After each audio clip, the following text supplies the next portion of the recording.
Bismillahirrahmanirrahim. Assalamu alaikum viewers, welcome back to study time. Physics class 10 unit number 1 उसके second topic damped oscillation के साथ आपको दोबारा से वेलकम करती हूँ अपने लेक्चर नंबर 3 में, जिसमें आपका सेकंड टॉपिक डैम्प्ड ऑसिलेशन और थर्ड टॉपिक वेव मोशन में इंशाल्लाह हम दोनों टॉपिक देखेंगे। डैम्प्ड ऑसिलेशंस क्या है? ऑसिलेशंस वाइब्रेटरी मोशंस को कहते हैं, जिसको ऑलरेडी हम प्रीवियस अपने टॉपिक्स में क्लियर कर चुके हैं। ऑसिलेटरी मोशन या ऑसिलेशंस होती हैं वाइब्रेटरी मोशंस या वाइब्रेशंस। डैम्प्ड ऑसिलेशंस क्या है?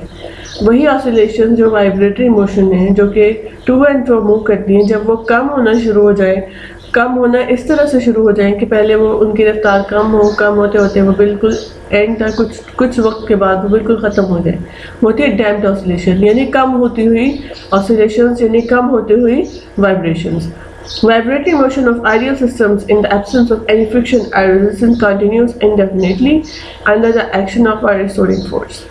According to this statement, vibratory motion of ideal system, किसी भी ideal system, perfect system की जो vibratory motion है, in the absence of any friction and resistance, जब वहाँ पे कोई रगड़, कोई रुकावट भी मौजूद ना हो, उसे कंटिन्यू रहना चाहिए इंडेफिनेटली, बिल्कुल उसी तरह से जिस तरह से वो स्टार्ट हुई थी, under the action of restoring force के इफेक्ट की वजह से। यानी अकॉर्डिंग टू दिस हमें ये स्टेटमेंट दी जा रही है कि अगर कोई आइडियल सिस्टम हो जिसमें कि वाइब्रेटरी मोशन हो रही है और वहाँ पे कोई रगड़ और फ्रिक्शन भी मौजूद ना हो, तो रेस्टोरिंग फोर्स के इफेक्ट की वजह से वो जो वाइब्रेटरी मोशन है वो कंटिन्यूसली चलती रहनी चाहिए थी प्रैक्टिकली। लेकिन हकीकतन क्या होता है? इन ऑल सिस्टम्स, तमाम सिस्टम्स में the force of friction retards the motion. Force of friction कम कर देती है, रुकावट पैदा कर देती है मोशन में, रोक देती है उसको। So the system do not oscillate indefinitely, जिसकी वजह से सिस्टम इंडेफिनेटली ऑसिलेट नहीं कर पाता, उस तरह से ऑसिलेट नहीं कर पा रहा होता जिस तरह से वो स्टार्ट में ऑसिलेशन स्टार्ट करता है। The friction reduces the mechanical energy, friction क्या कर देती है? कम कर देती है मैकेनिकल एनर्जी को। मैकेनिकल एनर्जी कौन सी है? वो जो फोर्स हम अप्लाई करते हैं फर्स्ट टाइम, जिसकी वजह से इनर्शिया और रिस्टोरिंग फोर्स एक दूसरे के सामने आ जाती हैं और to and fro motion start रहती है, वो मैकेनिकल एनर्जी जो है फ्रिक्शन रिड्यूस कर देती है उस मैकेनिकल एनर्जी को of the system as time pass, उस सिस्टम की जैसे जैसे वक्त गुजरता है। यानी जो हमारे पास मैकेनिकल एनर्जी है, फ्रिक्शन रिड्यूस कर देती है उस मैकेनिकल एनर्जी को जो सिस्टम में है जैसे जैसे वक्त गुजरता है। And the motion and said to be damped, और इस तरह से हम कहते हैं कि मोशन क्या कर रही है? डैम्प कर रही है, मोशन कम हो रही है। और क्या होता है? कम होते होते आहिस्ता आहिस्ता फिर वो रुक जाती है। स्प्रिंग सिस्टम में, अब अगर आपको याद हो, जैसे ही हम फोर्स बॉडी एम जो है उसको ओ से ए तक लाते हैं, खींचते हैं, तो स्प्रिंग की वजह से वो body to and fro motion करनी शुरू हो जाती है। तो होना क्या चाहिए था कि मोशन कंटिन्यूसली ऐसे ही रहती जब तक कि हम उसे खुद ना रोकते या हम खुद उसमें चेंजेस ना लाते। लेकिन क्या होता है? पहले बॉडी वाइब्रेट करती है यहाँ से यहाँ तक, ए से ओ, फिर ए से बी तक, ओ में से गुजर के ए से बी तक, लेकिन ऐसा ऐसा वही मोशन कम होती इतनी कम हो जाती है कि बॉडी स्टैटिक हो जाती है, रुक जाती है कुछ टाइम के बाद। तो इसमें क्या होता है कि जो मैस की ऑसिलेशंस हैं, टू एंड फ्रो मोशंस हैं, वो डैम्प्ड हो गई हैं। This damping progressively reduces the amplitude. अब ये डैम्पिंग मोशन जो है ये प्रोग्रेसिवली क्या करती है? उसी तरतीब से, जिस तरतीब से मोशन कम होती है, उसी तरतीब से बॉडी का जो एम्पलीट्यूड है वो भी कम हो जाता है, as shown in the figure, जैसे कि इस फिगर में बताया। Let's suppose this is the mass m, this is the extreme position b, this is the extreme position a। जैसे ही हमने मोशन स्टार्ट की तो रेस्टोरिंग फोर्स इनर्शिया की वजह से बॉडी ऐसे टू एंड फ्रो मूव करेगी, लेकिन वक्त गुजरने के साथ वो टू एंड फ्रो मोशन यहाँ से यहाँ तक नहीं रहेंगी, वो टू एंड फ्रो मोशन कम हो जाएंगी। ऐसे देखें, कम होती कम, उनका जो सेंट्रल पॉइंट है वो ही रहेगा, लेकिन ओ के इर्द गिर्द उनकी जो ऑसिलेशन है वो कम होंगी और एक टाइम ऐसा आएगा कि ऑसिलेशन रुक जाएंगे और बॉडी फिर दोबारा से रेस्ट पोजीशन में आ जाएगी। इसी एम्पलीट्यूड को 10.4 फिगर में यहाँ पे शो किया गया है। ऑसिलेशन स्टार्ट होती है ऐसे, फिर कम होती इस तरह से आ जाती है, और ग्राफिकली ये शो किया जा रहा है कि किस तरह से बॉडी की ऑसिलेशन जो है उसकी वजह से, डैम्पिंग ऑसिलेशन की वजह से बॉडी का एम्पलीट्यूड जो है वो डिक्रीज करना शुरू हो गया, और जब यहाँ पे आएगा तो कम होते होते बिल्कुल फिर वो स्टैटिक हो जाएगा रेस्ट फॉर्म में।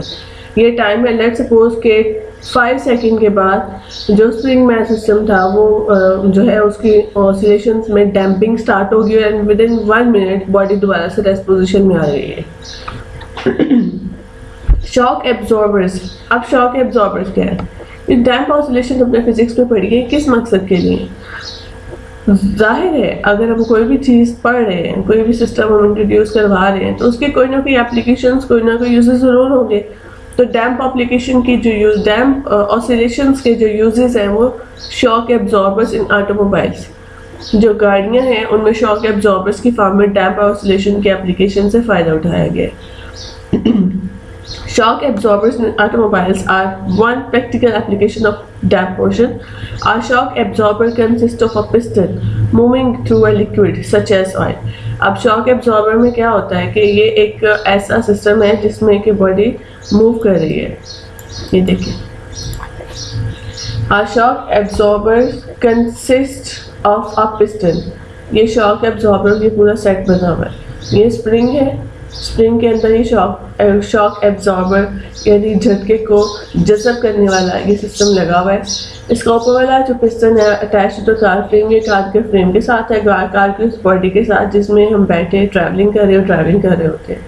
और ये नीचे है अटैच टू कार एक्सल, ये कार के एक्सल के साथ अटैच है जो कि गाड़ी के मूवमेंट को, डायरेक्शन को कंट्रोल करता है। A shock absorber consist of a piston. Shock absorber एक पिस्टन का बना हुआ है। ये देखिए पिस्टन, जो ये पिस्टन आपको नजर आ रहा है जो कि एक liquid moving through a liquid, जो कि एक लिक्विड के अंदर से गुजरता है, और ये लिक्विड ऑयल भी हो सकता है। The upper part of the shock absorber is firmly attached to the body of the car. जो अपर पार्ट है वो कार की बॉडी के साथ अटैच्ड है। When the car travels over a bump on a road, जब गाड़ी जो है वो रोड के ऊपर किसी रुकावट, किसी झटके से गुजरती है, the car may vibrate violently, तो कार बुरी तरह से जो है उसमें झटके खा सकती है। The shock absorber damp these vibration। जाहिर है गाड़ी अगर झटके खा रही है तो वहाँ पे वाइब्रेशंस प्रोड्यूस हो रही है, ठीक है। वो अप एंड डाउन भी हो सकती है, लेफ्ट राइट भी होती है, ऑसिलेशंस हो सकती है। उन वाइब्रेशन, उन ऑसिलेशंस की वजह से गाड़ी के अंदर बैठे हुए बहुत बुरी तरह से झटके महसूस करते हैं। लेकिन अगर आपकी गाड़ी में एक अच्छा शॉक एब्जॉर्बर लगा हुआ है तो वो जो यहाँ पे वाइब्रेशंस हैं, वो वाइब्रेशंस यहाँ पे पिस्टन के थ्रू से यहाँ से आएंगी। वही वाइब्रेशन यहाँ पे जब मूव होंगी तो लिक्विड उन वाइब्रेशंस के एम्पलीट्यूड को मिनिमाइज कर देगा। ये लेट्स सपोज अगर वो इस साइज़ की एम्पलीट्यूड है तो ऑयल में से गुजरने के बाद वो इस साइज़ की रह जाएंगी। तो एक बहुत बड़ा झटका आपकी जो गाड़ी के शॉक एब्जॉर्बर है उसके पिस्टन की वजह से बहुत कम महसूस होगा। The shock absorber damp this vibration and convert energy into heat energy. अब क्या होगा कि जैसे ही वो वाइब्रेशन यहाँ पे आई है, इसने काम किया। हमेशा इस चीज़ को याद रखें, एनर्जी कभी भी कम नहीं होती, एनर्जी कभी भी ख़त्म नहीं होती। वो अपनी जो कंडीशन है वो अपनी हालत को, अपनी सिचुएशन को चेंज कर लेती है। तो यहाँ पे जो वाइब्रेटरी मोशन यहाँ पे प्रोड्यूस हुई थी वही इसको किस में कन्वर्ट कर देती है। वाइब्रेटरी मोशन की वजह से यहाँ पे मैकेनिकल एनर्जी प्रोड्यूस हुई, ऑयल में से गुजरने की वजह से वो वाइब्रेशन डैम्प हुई, वही मैकेनिकल एनर्जी हीट जो एनर्जी है उसमें कन्वर्ट होगी और ये ऑयल जो है ये हीट अप हो जाता है। तो इस तरह से शॉक एब्जॉर्बर एक अच्छे और फ़ायदेमंद तरीके से हमारी लाइफ में शॉक ऑटोमोबाइल्स पे जो हमें गाड़ी में बैठे हुए या बाइक पे बैठे हुए झटके महसूस होते हैं उसको मिनिमाइज करते हैं। जितना अच्छा शॉक एब्जॉर्बर होगा आपकी गाड़ी में उतने अच्छे से आप स्मूथली ट्रैवल कर सकते हैं, आपको उतने ही कम से कम शॉक्स महसूस होंगे। So the definition of the oscillations of a system in the presence of some resistive force are called damped oscillation. The oscillations of system, किसी भी सिस्टम की oscillations in the presence of some resistive force, किसी resistive force की वजह से। अब वो resistive force क्या हो सकती है? are called damped oscillation, उसे कहते हैं damped oscillation। अब क्वेश्चन ये रेज होता है कि resistive forces क्या है। हमने पीछे जो डैम्पिंग पढ़ी है उसमें resistive force क्या है, कहीं भी नाम नहीं लिया गया, लेकिन वो resistive force क्या होती है? वो resistive force है air friction। हमारे ऊपर जितने भी हमने 3 सेक्शंस पढ़े हैं सिंपल हार्मोनिक मोशन के, तीनों में बॉडी फ्यू मिनट्स के बाद रेस्ट पोजीशन में आ जाती है।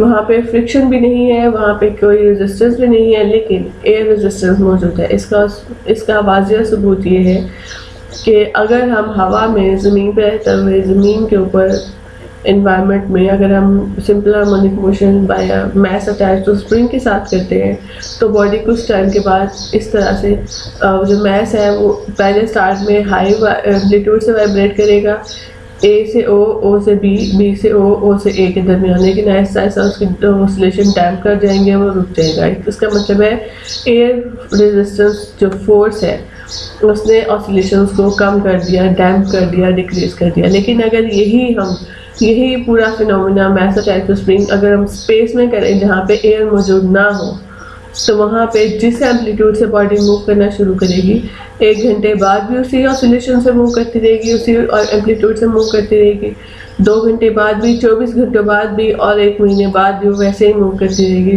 तब तक जब तक हम उसकी ऑसिलेशंस में उसकी जो वाइब्रेटरी मोशन है उसमें खुद कुछ ना कुछ चेंज ना लाएं या उसको खुद ना रोकें। तो इसका मतलब है the oscillation of system in the presence of some resistive force, किसी भी सिस्टम की ऑसिलेशन किसी रेजिस्टिव फोर्स जैसे कि air resistance R called damped oscillation. तो उसकी मौजूदगी में जो ऑसिलेशन होती हैं वो डैम्प ऑसिलेशन होती हैं, राइट। तो अब अपने नेक्स्ट टॉपिक पे आते हैं। नेक्स्ट टॉपिक है हमारा वेव मोशन। अब वेव मोशन क्या है, इसको अंडरस्टैंड करने के लिए first of all you have to know about waves. What are waves? Waves are disturbance of water medium. अगर वाटर वेव्स हैं तो वाटर मीडियम में डिस्टर्बेंस की वजह से जो वाइब्रेशंस क्रिएट होती हैं उसकी वजह से उनको वेव्स कहा जाता है। और अगर वही वेव्स अगर हम किसी स्ट्रिंग में फील कर रहे हैं तो वो स्ट्रिंग के पार्टिकल्स में अप एंड डाउन या टू एंड फ्रो मोशन की वजह से जो वाइब्रेशंस पैदा होती हैं उसको हम वेव कहते हैं। वेव मोशन यानी वो जो डिस्टर्बेंस पैदा होती है उसकी वजह से जो हरकत होती है किसी भी मीडियम जस्ट लाइक वाटर, तो उसे हम क्या बोलेंगे? Wave motion. इसके एग्जांपल के लिए waves plays an important role in our daily life. Waves हमारी लाइफ में बहुत इंपॉर्टेंट रोल प्ले करती है। It is because waves are carrier of energy. ये इसलिए है क्योंकि वेव्स एनर्जी कैरियर है, यानी एनर्जी को एक जगह से दूसरी जगह ट्रांसफ़र करती है एंड इन्फॉर्मेशन। और सिर्फ एनर्जी को नहीं, इन्फॉर्मेशन को भी एक जगह से दूसरी जगह ट्रांसफ़र करती है। कौन? वेव्स। ओवर लार्ज डिस्टेंसेस, बहुत बड़े बड़े फासलों से, यानी जो वेव्स है हमारी ज़िंदगी में इंपॉर्टेंट रोल प्ले करती हैं। और ये इसलिए क्योंकि ये एनर्जी को और इन्फॉर्मेशन को बहुत लंबे फासलों से एक से दूसरी जगह तक ट्रैवल करवाती है। वेव्स रिक्वायर सम ऑसिलेटिंग या वाइब्रेटिंग सोर्स। वेव्स को ट्रैवल करने के लिए चाहिए कोई ऑसिलेट करता हुआ या वाइब्रेट करता हुआ सोर्स इन बॉडी।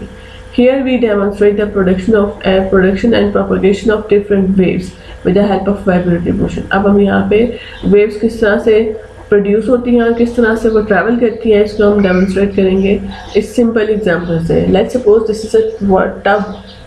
ये एक टब है, we have to fill it with water और इसमें हम इसको बिल्कुल रेस्ट पोजीशन में रखेंगे। वाटर फिल अप करने के बाद हम इसे देखेंगे जब ये बिल्कुल रेस्ट पोजीशन में आ जाए। तो टब के सेकंड कॉर्नर में we have to put a cork, एक कॉर्क या पीस ऑफ पेपर, छोटा सा एक पीस ऑफ पेपर हम यहाँ पे रख देंगे। एंड नेक्स्ट हम वेट करेंगे कि जब वाटर लेवल बिल्कुल रेस्ट पोजीशन में हो, there is no movement at all.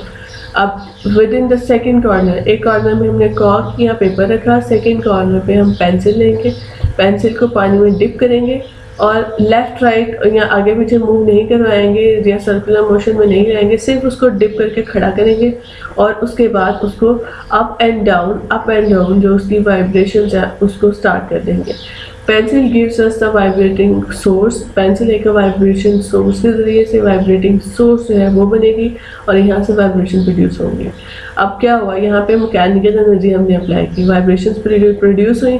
उन वाइब्रेशंस के वो वाइब्रेशंस जो वाटर का लेवल है उसमें डिस्टर्बेंस क्रिएट करेगी और वो डिस्टर्बेंस हमें वेव्स की फॉर्म में नज़र आएगी। एंड क्या होगा, हकीकतन वो जो मैकेनिकल एनर्जी यहाँ पे और से वाइब्रेटरी मोशन के ज़रिए से जो अप्लाई कर रहे हैं वही मैकेनिकल एनर्जी वाटर जो है लिक्विड है इसके अंदर वेव्स की फॉर्म में ट्रैवल करेगी। और ये लेट्स सपोज यहाँ पे ये वेव है, इसमें डिस्टर्बेंस आगे जाएगी, आगे वेव मूव करेगी, ये डिस्टर्बेंस आगे जाएगी, आगे इस तरह से आगे करते हुए यहाँ से पैदा होने वाली हर वेव यहाँ तक आएगी। ये जो वेव आपको नज़र आ रही है एंड तक पहुँच गई, ये भी स्टार्ट में इस पोजीशन में थी। ये और डिस्टर्बेंस इसकी आगे ट्रांसफ़र हुई लिक्विड में, वो आगे वेव ट्रैवल होगी, वही डिस्टर्बेंस आगे ट्रैवल करते करते यहाँ तक पहुँच गई। अब इस कॉर्क को या इस पेपर को टब में रखने का क्या मकसद है, इसको हमने क्यों रखा, ये हम देखेंगे 10.6 अपने इस एक्सपेरिमेंट में। Activity 10.1 dip one end of a pencil into the tub of water and move it up and down vertically. जैसे मैंने आपको ऑलरेडी बताया कि इसे up and down vertically move कराएं। The disturbance in the form of ripples, I mean waves, produces water waves. अब जो ripples हैं, जो इसकी vibratory motions up and down, वो वाटर वेव्स प्रोड्यूस कर देंगे, विच moves away from the source. और वही वेव्स जो हैं वो वेव्स अपने ही सोर्स से दूर जाना शुरू हो जाएंगे। When the wave reaches a small piece of cork, वही वेव्स जब स्मॉल पीस ऑफ कॉक या स्मॉल पीस ऑफ पेपर तक पहुंचेंगी, फ्लोटिंग नियर द डिस्टर्बेंस, जो कि डिस्टर्बेंस यानी इन वेव्स के पास ही फ्लोट कर रहा है, it moves up and down, तो ये कॉक भी अप एंड डाउन मूव करना शुरू कर देगा। इसकी मूवमेंट भी बिल्कुल वैसी होगी जैसे इस सोर्स की है, यानी जैसे ये सोर्स हमें वाइब्रेटरी मोशन दे रहा है, वही वाइब्रेटरी मोशन ये कॉक हमें शो करवानी शुरू कर देगा। The net displacement of the कॉक इज 0। अब यहाँ पे हमने एक line, it moves up and down about its original position, और ये कॉक अपनी ओरिजिनल पोजीशन में अप एंड डाउन यानी to and fro motion start कर देगा। While the wave will travel outward, जब वेव जो है वो यहाँ से यहाँ तक ट्रैवल करना शुरू कर देगी। The net displacement of the कॉक इज 0। इस कॉक में मोशन प्रोड्यूस नहीं हुई है, हरगिज इसमें मोशन प्रोड्यूस नहीं है, because it didn't left his place, इसने अपनी जगह नहीं छोड़ी, एक जगह से दूसरी जगह तक नहीं गया, ये जहाँ है वहीं पे इसने वाइब्रेटरी मोशन स्टार्ट कर दिया। तो इसको हम ये नहीं कहेंगे कि जो कॉक है वो मोशन में आ गया, नो, कॉक मोशन में नहीं आया, क्योंकि उसने ट्रैवल नहीं किया एक जगह से दूसरी जगह, ना ही उसने कोई डिस्प्लेसमेंट कवर किया है, तो इसका जो डिस्प्लेसमेंट है वो भी 0 है। द कॉक repeats its vibratory motion about its mean position, कॉक अपनी मेन पोजीशन के अप एंड डाउन जो मोशन है उसको तब तक जारी रखेगा जब तक यहाँ से आखिरी पैदा होने वाली वेव यहाँ तक नहीं पहुँच जाती। ठीक है, तो इस एक्टिविटी का मतलब ये है, इसमें हमें ये मकसद दिखाया गया है कि हमारी जो मैकेनिकल एनर्जी जो हमने यहाँ पे अप एंड डाउन जो वर्टिकल मोशन है उसके ज़रिए से, पेंसिल के ज़रिए से दी, वही हमारी mechanical energy in water waves के ज़रिए से ट्रैवल करके कॉक तक आई, और कॉक भी अप एंड डाउन मूव कर रहा है। इसके पीछे फिनोमिना क्या है मैं वो आपको ज़रूर बताना चाहूँगी। इसमें वाटर मॉलिक्यूल्स, वाटर पार्टिकल्स अपनी जगह नहीं छोड़ते। ये नहीं होता कि वाटर पार्टिकल्स यहाँ से यहाँ तक मूव कर रहे हैं, नो, अगर वाटर पार्टिकल्स मूव कर रहे हैं तो ये जो कॉक है ये अपनी जगह पर फ्लोट नहीं करेगा, ये अपनी जगह पे फ्लोट नहीं, पूरे टब में फ्लोट करेगा। तो ऐसा नहीं है, जिसकी रीज़न ये है कि हमारा कॉक अपनी जगह पे स्टैटिक है, जिसका मतलब है कि वाटर पार्टिकल्स मूव नहीं कर रहे। तो असल में हो क्या रहा है, ये जो वेव्स है इन्होंने कैसे इस मैकेनिकल एनर्जी को पेंसिल से कॉक तक पहुंचा दिया। Reason behind is that is कि ये जो वाटर है इसके पार्टिकल्स जो यहाँ बिल्कुल इसके डिप के पास मौजूद है, पेंसिल जहाँ पे डिप्ड है यहाँ पे मौजूद है, इनमें मैकेनिकल एनर्जी ट्रांसफ़र होती है एक पार्टिकल से नेक्स्ट में, डिस्टर्बेंस क्रिएट कर देते हैं जो कि हमें वेव्स की फॉर्म में नज़र आ रही है। ये वाइब्रेशन यहाँ पे डिस्टर्बेंस क्रिएट करेगी, वाटर पार्टिकल्स उस डिस्टर्बेंस को अगले पार्टिकल्स में मूव कर देंगे, तो वही वेव अगले पार्टिकल्स में शो हो जाएगी। जब वही जो पार्टिकल डिस्टर्बेंस है वो उससे नेक्स्ट अगले पार्टिकल्स में पास कर देंगे तो पीछे रेस्ट फॉर्म में आ जाएगा, और आगे फिर वो पार्टिकल्स जो है वो वेव फॉर्म में नजर आएगा। ये जहाँ पे ये रिंग बना हुआ है ये वेव है, जहाँ पे रिंग नहीं है तो वहाँ पे पार्टिकल्स जो है वो रेस्ट पोजीशन में है। अब हुआ क्या है, यहाँ पे जो पार्टिकल्स थे उन्होंने अपनी जो मैकेनिकल एनर्जी है वो वेव की फॉर्म में आगे पार्टिकल को भेज दी और खुद रेस्ट पोजीशन में आ गए। ये जो दरमियान वाला एरिया लाइट ब्लू, ये रेस्ट पोजीशन में वाटर पार्टिकल्स आ गए हैं, तो वेव्स को उन्होंने अपनी मैकेनिकल एनर्जी को आगे भेज दिया। तो यहाँ पे वही पार्टिकल्स की एनर्जी आगे जाके मोशन में आगे डिस्टर्बेंस क्रिएट कर दी। अब यही डिस्टर्बेंस ये पार्टिकल्स यहाँ पे अगले पार्टिकल्स में भेज देते हैं, यहाँ पे वो रेस्ट पोजीशन पे थे। जैसे ये mechanical energy in rest part में वो जो वाटर पार्टिकल्स है यहाँ तक पहुँचती है, तो वही एनर्जी यहाँ से यहाँ ट्रांसफ़र हो जाती है और ये खुद रेस्ट पोजीशन में आ जाते हैं। इस एरिया में ये खुद रेस्ट पोजीशन में आ जाते हैं। इस तरह से एक वेव यहाँ से लेके यहाँ तक ट्रैवल करती है, जब वो यहाँ तक पहुँचती है तो एक्चुअली कॉक जो है वो डिस्टर्बेंस को शो कराता है वाइब्रेशन से। जहाँ पे डिस्टर्बेंस नहीं होती वहाँ पे कॉक रुक जाता है। इस वेव की वजह से ये अप एंड डाउन मूव करेगा। जैसे ही वेव आगे पास करेगी ये वाला एरिया आएगा लाइट ब्लू कलर का, तो कॉक स्टैटिक हो जाएगा। जैसे ही अगली वेव आएगी यहाँ तक तो फिर कॉक एक दफ़ा वाइब्रेट करेगा, फिर इस एरिया की वजह से रेस्ट पोजीशन में आ जाएगा, फिर इसकी वजह से अप एंड डाउन मूव करेगा, इसकी वजह से रेस्ट पोजीशन में आ जाएगा। तो कॉक की वाइब्रेशन पेंसिल की वाइब्रेशन की जैसे बिल्कुल हमें फील होना शुरू हो जाएगी। इसका मतलब है कि यहाँ से जो हमारी मैकेनिकल एनर्जी है वाटर वेव्स के ज़रिए से ट्रैवल करके यहाँ तक पहुँची और इस तरह से waves as a form of energy carrier हमें प्रूव हो गया। नेक्स्ट है कि नेक्स्ट इसकी एक्टिविटी पे क्या लिखा है, टेक अ रोप। ये तो हमारे पास लिक्विड एज अ मीडियम था, अब हमने जो स्ट्रिंग है, एक मैटर है, मटेरियल है, स्ट्रिंग रस्सी, उसको हमने लिया एज अ मीडियम। अब देखते हैं कि क्या इस मीडियम में भी सेम यही लॉ जो है वो वैलिड होता है कि जिसमें पार्टिकल्स अपनी जगह पे रहते हैं लेकिन एनर्जी को एक जगह से दूसरी जगह ट्रांसफर कर देते हैं। Take a rope and mark a point P on it. एक रस्सी लें और उसके ऊपर एक पॉइंट पी मार्क कर दे। Tie the one end of the rope with a support and stretch the rope by holding its other end in your hand. कह रहे हैं कि रस्सी के एक सिरे को यहाँ पे किसी मजबूत सिरे के साथ बांध दे और रस्सी के दूसरे सिरे को अपने हाथ में मजबूती से पकड़ ले। Now flipping the rope up and down. अब अपने हाथ को फ्लिप करें ऊपर, अप एंड डाउन फ्लिप करें ताकि रस्सी भी अप एंड डाउन हो और इसमें वाइब्रेशंस पैदा होनी शुरू हो जाए।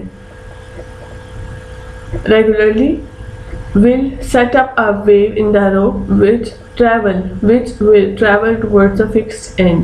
अब जैसे ही आप अपने हाथ को फ्लिप करना शुरू कर देंगे, जैसे ही आप अपने हाथ को फ्लिप करना शुरू करेंगे, आपकी जो रस्सी है ये भी आप इसमें वेव प्रोड्यूस होगी, ये लहर प्रोड्यूस होगी, डिस्टर्बेंस अप एंड डाउन की प्रोड्यूस होगी। जितना आपका हाथ ऊपर गया था, नीचे गया था, उतनी ही वेव ऊपर जाएगी, नीचे जाएगी। यानी सेम वही आपके हाथ से मैकेनिकल एनर्जी स्ट्रिंग के जरिए से वेव प्रोड्यूस कर देगी स्ट्रिंग में, और जो है ये भी वेव स्ट्रिंग जो है इसमें भी मोशन स्टार्ट हो जाएगी और ये मोशन यहाँ पे फिक्स पॉइंट की तरफ ट्रैवल करना शुरू कर देगी। आपने यहाँ से वेव प्रोड्यूस की, यहाँ से यहाँ से यहाँ ट्रैवल करते करते करते करते ये यहाँ तक पहुँचेगी। देखिए यहाँ पे ये ट्रैवल कर रही है, ये देखिए यहाँ आ रही है, फिर यहाँ आ रही है, फिर यहाँ आ रही है। अब इन दोनों पोजीशंस में पी अप फॉर्म में जा रहा है क्योंकि ये वेव यहाँ से डिस्टर्बेंस को शिफ्ट कर रही है आगे, यहाँ तक आ गया, ये यहाँ पे, फिर यहाँ पे। अब ये पी जो है नीचे की तरफ ट्रैवल कर रहा है और इस तरह से वेव इसके अंदर से गुजर के आगे चलेगी। वेव जहाँ पे इसका अपर एंड हो उसे हम क्रस्ट कहते हैं, जहाँ पे इसका लोअर एंड हो उसे हम ट्रफ कहते हैं। तो स्ट्रिंग के अंदर वेव जो है वो क्रस्ट और ट्रफ प्रोड्यूस करती करती आगे चली जाएगी। अगर हम हाथ से एक झटका देके एक वाइब्रेशन क्रिएट करके तो इसको छोड़ देंगे तो वो एक ही वाइब्रेशन क्रस्ट एंड ट्रफ की फॉर्म में एंड तक पहुंचेगी और पीछे से रस्सी स्टैटिक हो जाएगी। लेकिन अगर हम रेगुलर फ्लिपिंग करते रहेंगे, वेव्स प्रोड्यूस करते रहेंगे, तो ये वेव्स आगे से आगे जानी शुरू होंगी। इसका मतलब है कि वेव्स मैकेनिकल एनर्जी यहाँ से इस रोप के जरिए से क्रस्ट एंड ट्रफ प्रोड्यूस करके तो यहाँ तक फिक्स एंड तक पहुँच गए। लेकिन इस पी पॉइंट को लगाने का क्या मकसद है? ये पी पॉइंट हमें ये बताता है अगर तो मटेरियल या डिस्टर्बेंस जो है वो ट्रेवल ना करती, डिस्टर्बेंस खुद आगे जाती, डिस्टर्बेंस अपनी जगह पे नहीं रहती, वेव अपनी जगह पे नहीं रहती, खुद आगे जाती, तो पॉइंट पी भी इसके साथ आगे जाता। लेकिन पॉइंट पी अपनी जगह पे मौजूद है और अप एंड डाउन मूवमेंट कर रहा है। अब पी की मूवमेंट भी बिल्कुल हमारे हैंड की मूवमेंट जैसी है। जितना हमने हैंड को अप एंड डाउन किया, फ्लिप किया, उतना ही P up and down flip करेगा। इसका मतलब है कि हमारे हैंड से मैकेनिकल एनर्जी जो है वो इस स्ट्रिंग के जरिए से शिफ्ट हो गई है पॉइंट पी में। So that's another type of waves. ये भी वेव्स हैं। वेव पास द रोप, जो कि रोप के जरिए से ट्रैवल कर रही हैं, जो कि हमने मीडियम, एक हार्ड मीडियम दिया, वाटर मीडियम था पहले हमने। इससे पहले जो मोशन है वो उसको वाइब्रेटरी मोशन को एयर में स्टडी किया, फिर हमने वाटर में स्टडी किया, अब हमने इसको रोप में भी स्टडी किया है। और तीनों में एक ही चीज़ आ रही है कि ये डिस्टर्बेंस है जो एक जगह से दूसरी जगह ट्रैवल होती है, पॉइंट अपनी जगह से ट्रैवल नहीं करते। तो point P on the rope will start vibrating up and down as the wave passes across it. Point P भी उसी तरह से अप एंड डाउन मूव करेगा जिस तरह से वेव्स मूव कर रही हैं। The motion of point P will be perpendicular to the direction of the motion of waves. तो जो मोशन ऑफ पॉइंट पी की जो मोशन है वो भी परपेंडिकुलर होगी, यानी 90 डिग्री के एंगल से होगी। ये परपेंडिकुलर मोशन है और इसके 90 डिग्री के एंगल से डायरेक्शन जो है वो वेव्स जो ट्रैवल करना शुरू कर रही है। तो इस तरह से हमारा ये टॉपिक आ रहा है। इंशाल्लाह इसके बाद हम इसको डिटेल स्टडी करेंगे और इनकी डिटेल स्टडी में from the above simple activities we can define waves as. Waves की डेफिनेशन देखेंगे जो कि यहाँ पे भी बताई जा रही है। ये डिफरेंट टाइप्स ऑफ वेव्स हैं। यहाँ पे दो डायरेक्शन में वेव्स दी जा रही है, एक ये वर्टिकल डायरेक्शन में वेव दी जा रही है ये ब्लू कलर की, और एक ये स्किन कलर की जो है ये हमारे पास वर्टिकल डायरेक्शन में है। ये डायरेक्शन है इलेक्ट्रिक फील्ड और यहाँ पे ये है मैग्नेटिक फील्ड। अब इसमें क्या फिनोमेना है इसको देखें। Electromagnetic waves consist of electric and magnetic field oscillating perpendicularly to each other. इसमें बताया जा रहा है कि वेव्स एट अ टाइम दो तरह की वेव्स भी ट्रैवल कर सकती हैं और एक एम्पलीट्यूड के साथ भी ट्रैवल कर सकती हैं। अब यहाँ पे डायरेक्शन जो अपवर्ड डायरेक्शन है वर्टिकल, वहाँ पे इलेक्ट्रिक फील्ड है, जो उसके 90 डिग्री एंगल पे है वो मैग्नेटिक फील्ड है क्योंकि इसके परपेंडिकुलर है। यहाँ पे इलेक्ट्रिक फील्ड की वजह से ये वाली वेव्स प्रोड्यूस हो रही है, ये वाली, और इस मैग्नेटिक फील्ड की वजह से ये वाली वेव्स प्रोड्यूस हो रही है, ये वाली। इट मीन्स कि एट अ टाइम इलेक्ट्रिक और मैग्नेटिक वेव्स दोनों ही मूव कर सकती हैं अपने अपने एक्सिस के राउंड अबाउट, बट उनकी डायरेक्शन दोनों की सेम होगी और वो होगी अपने ही पैदा होने वाले सोर्स के ये उसकी इलेक्ट्रिक फील्ड है, यहाँ पे वेव्स है और ये उसकी परपेंडिकुलर 90 डिग्री पे है। अब हम जो वेव्स है उसकी डेफिनेशन, जो प्रॉपर डेफिनेशन है उसको देखते हैं। A wave is a disturbance, wave एक तखल्लुल है, एक खराबी है इन द मीडियम में which causes the particles of the medium, जो वजह बनती है कि मीडियम के पार्टिकल्स को टू अंडरगो वाइब्रेटरी मोशन, के वो वाइब्रेटरी मोशन में आ जाए अबाउट देयर मीन पोजीशन, अपने ही मीन पोजीशन पे in equal intervals of time, खास टाइम के इंटरवल्स के मुताबिक। Yani in reality, wave is a disturbance in the medium which causes the particle of the medium to undergo vibratory motion about their mean position in equal interval of time. यानी एक जैसे time के फासलों में अपनी mean position के round about जो भी disturbance है मीडियम में, जो अप एंड डाउन या टू एंड फ्रो पैदा होती है, जिसकी वजह से वो मीडियम वाइब्रेटरी मोशन प्रोड्यूस करनी शुरू कर देता है, वो उसको हम क्या बोलते हैं, waves. There are two types of waves, mechanical waves and electromagnetic waves. Mechanical waves show the magnetic field and electromagnetic waves show the electric field, right? Mechanical waves को ट्रैवल करने के लिए मटेरियल की ज़रूरत होती है, मटेरियल्स की ज़रूरत मतलब कि मीडियम की ज़रूरत होती है।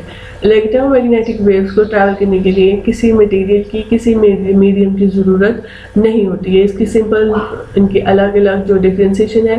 Mechanical waves which require any medium for their propagation are called the mechanical waves. Waves which require, waves जिनको ज़रूरत होती है किसी मीडियम की ताकि इसके अंदर से वो प्रोपोगेट कर सकें, गुजर सकें, पास अवे हो सकें, they are called the mechanical waves. Examples of mechanical waves of water waves जो हमने ऊपर टब में प्रोड्यूस की, साउंड वेव्स जो हम बोलते हैं और वो साउंड वेव्स हैं, and the waves produce on the string and spring, और स्प्रिंग के अंदर और स्ट्रिंग के अंदर जो वेव्स पैदा हुई हैं सारी कौन सी वेव्स हैं, मैकेनिकल वेव्स, क्योंकि इन सब में एयर या वाटर या स्ट्रिंग जैसे ये एज अ मीडियम यूज हुई है। But electromagnetic waves, waves which do not require any medium for their propagation are called the electromagnetic waves. ऐसी वेव्स जिनको पास अवे होने के लिए किसी किस्म के मीडियम की ज़रूरत नहीं थी, वो उसकी क्या है, electromagnetic waves. And types of electromagnetic waves are radio waves, जैसे रेडियो वेव्स हैं वो ट्रैवल करती हैं, किसी मीडियम की ज़रूरत नहीं, हवा हो, हवा कम हो, हवा ज़्यादा हो, रेडियो वेव्स इजीली ट्रैवल करती हैं। Television waves, X rays, heat and light waves. Heat and light wave की फॉर्म में सनलाइट वेव्स, सूरज की रोशनी, लाइट वेव्स, और सूरज की हीट वेव्स की फॉर्म में सूरज से हम तक पहुंचती है विदाउट एनी मीडियम, क्योंकि वो स्पेस के अंदर से भी ट्रैवल करके आती है और एयर के अंदर से भी ट्रैवल करके आती है। अगर एयर ना भी हो तो स्पेस हो, स्पेस के अंदर से ये ट्रैवल करके हम तक पहुंचती है। इसका मतलब है कि ये भी क्या है, हमारे पास इलेक्ट्रोमैग्नेटिक वेव्स है। सो क्लास हमारा ये लेक्चर यहाँ पे एंड होता है। With in the next lecture इंशाल्लाह दोबारा मुलाकात होगी। तब तक अल्लाह हाफ़िज़।